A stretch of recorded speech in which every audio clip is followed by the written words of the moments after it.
Christ came to this earth. He was with God in the beginning.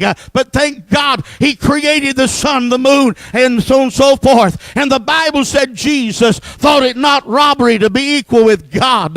Amen. Although he was one with God, he did not insist on maintaining his position, but he willingly laid it aside. He did not use the power that God gave him to exalt himself. He humbled himself by stripping himself, laying aside all the attributes of God. Jesus, the name that I'm talking about, the Alpha and the Omega, the all-powerful, the all-knowing, everywhere present, infinite, supernatural God, the King of Kings and the Lord of Lords, the ruler of heavens and earth, stripped himself of all of his glory, humbled himself and descended from heaven to earth, where he took upon himself the form of human flesh. The one who ruled in the heaven over the angels now was made a little lower than the angels. But all time would tell what would happen after all was said and done.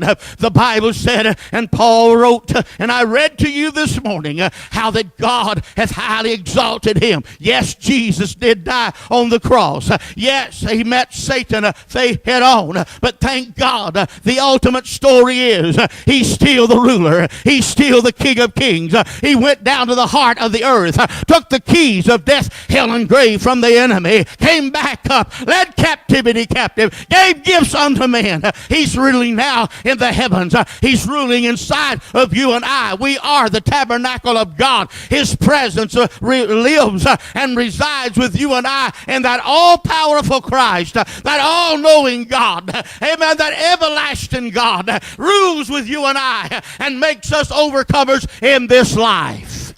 That's enough to make you jump a pew. Oh, thank God today. What's in a name? What's in the power of a name?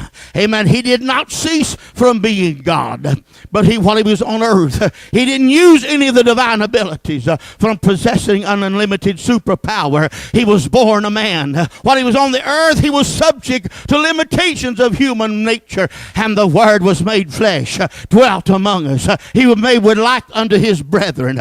Jesus willingly humbled himself, descended from heaven to take upon him the form of a servant. Sin did not begin in the Garden of Eden. It began in the portals of glory when Lucifer stood up and said, I will be God. But oh, thank God he was cast down. The same things happened upon this earth. It was pride that desired to be exalted and ascended above the stars of God. Within his heart, it caused him to rebel against God. What is it today that causes men to rebel against God? It's pride.